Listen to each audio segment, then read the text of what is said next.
Bismillahirrahmanirrahim. Assalamualaikum warahmatullahi wabarakatuh. Waalaikumsalam. Mari sebelum kita memulai pembelajaran ini, kita berdoa bersama-sama. Berdoa dimulai.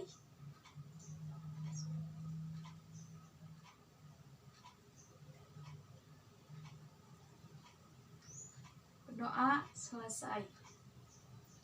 Sebelumnya kita akan mengabsen dulu ya.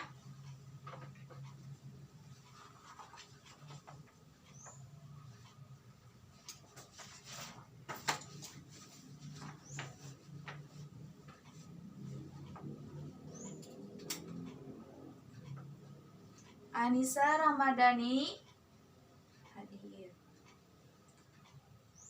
Arya Nugraha, Ayu Rahmawati Lestari,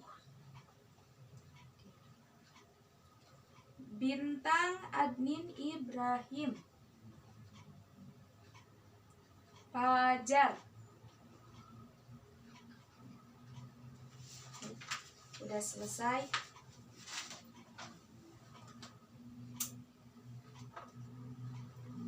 Gimana?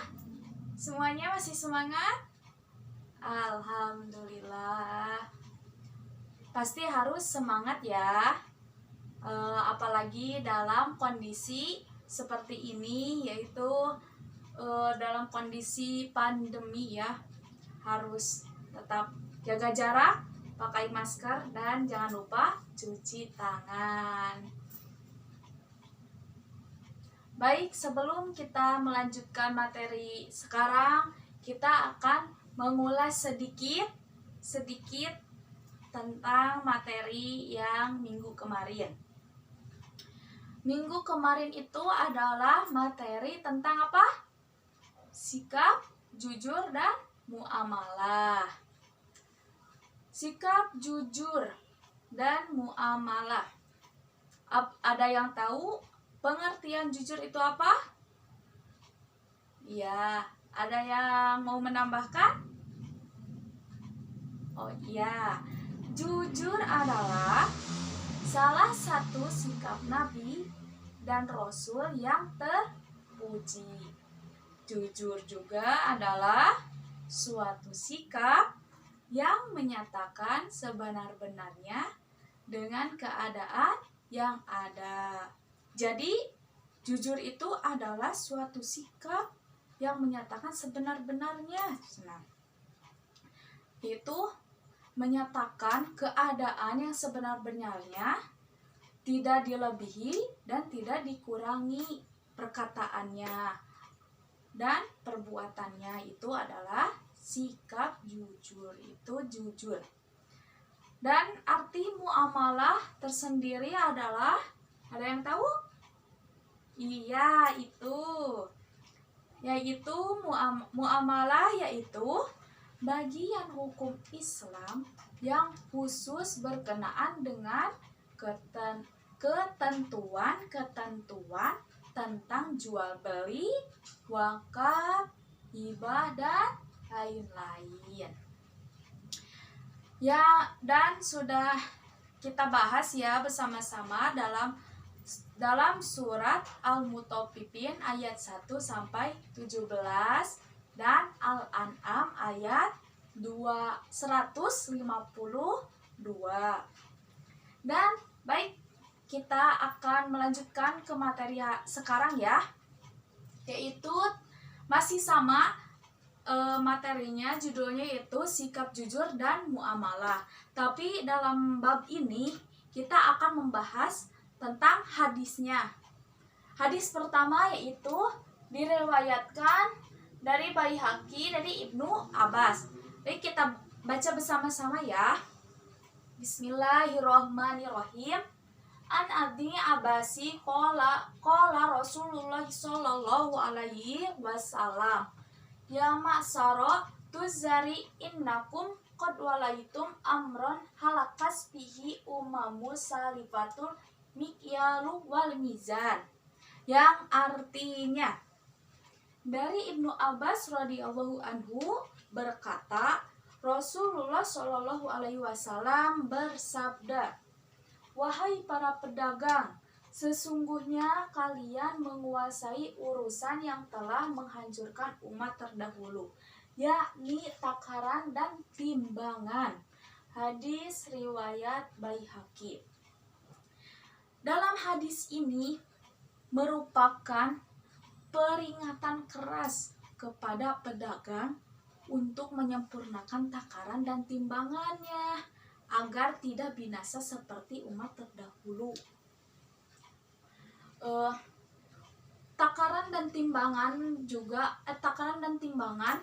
artinya adalah dua alat ukur yang mendapat perhatian agar benar-benar dipergunakan secara tepat dan benar dalam perekonomian Islam sehingga terwujudnya keadilan dan kemakmuran.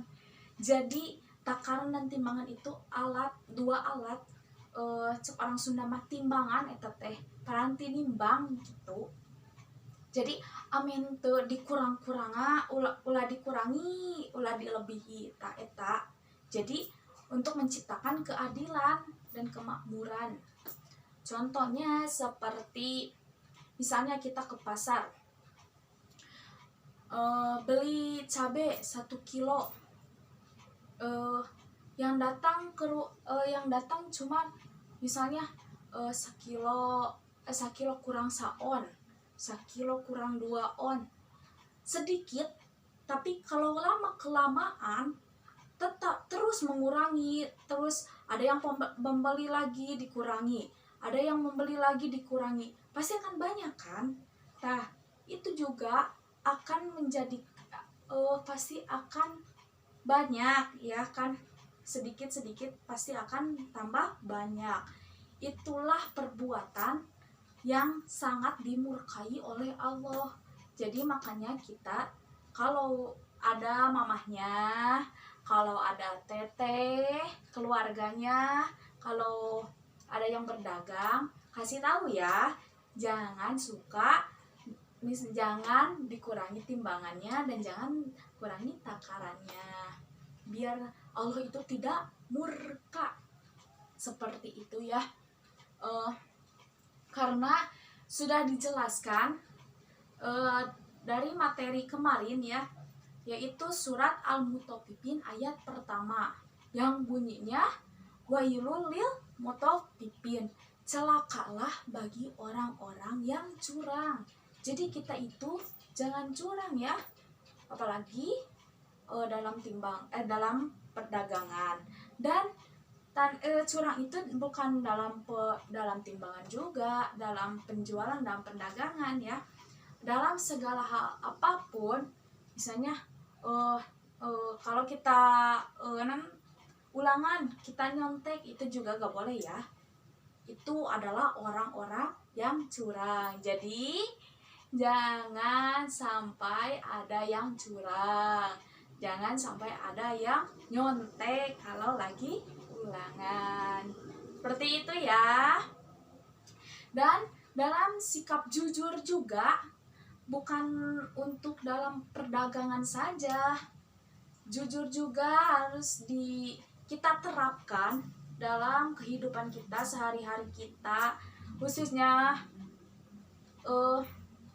pada orang tua, kepada guru, kepada teman-teman, kepada semuanya. Kita itu harus punya sikap jujur, harus jujur saja.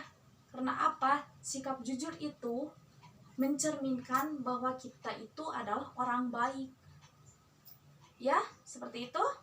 Ya. Jadi, intinya dalam materi ini yaitu kita itu harus mempunyai sikap jujur dalam muamalah. Tapi bukan dalam muamalah saja ya. Kita itu harus jujur kita harus mempunyai sikap jujur untuk diri kita sendiri, jujur kepada orang tua, jujur kepada guru, jujur kepada semuanya ya. Mungkin Materi dari Ibu dicukupkan sekian. Mohon maaf bila ada kesalahan dan salah kata. Assalamualaikum warahmatullahi wabarakatuh.